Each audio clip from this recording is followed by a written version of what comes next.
pasti rugi.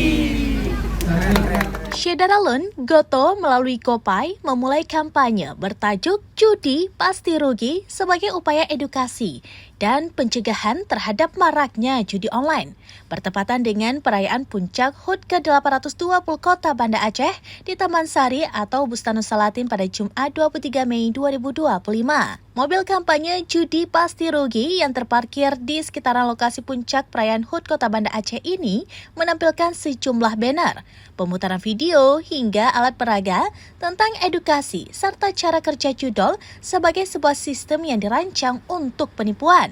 Senior Brand Manager Gopay Irwan Ariwibowo mengatakan pihaknya berada di Aceh selama 3 hari dalam mengkampanyekan bahaya judi, termasuk di Dayah Ruhul Islam Anak Bangsa dan Car Free Day di Simpang 5, lalu tur berlanjut hingga 30 kota di Pulau Sumatera dan Jawa, direncanakan berakhir di Surabaya pada akhir Agustus 2025 mendatang. Pihaknya menargetkan warga Aceh mulai banyak yang paham bahwa judi online itu adalah penipuan, kemudian memberitahukan kepada masyarakat terkait kampanye gerakan judi pasti rugi.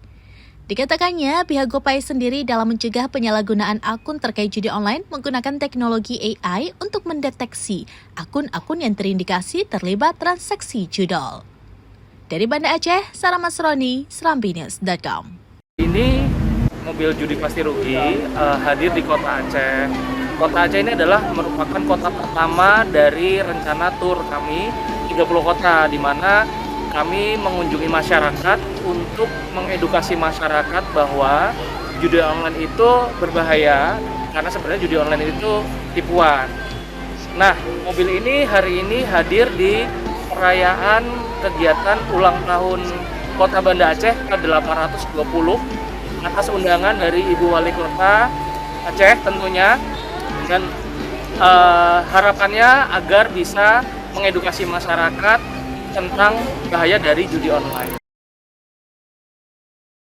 Download Tribun X sekarang, menghadirkan lokal menjadi Indonesia.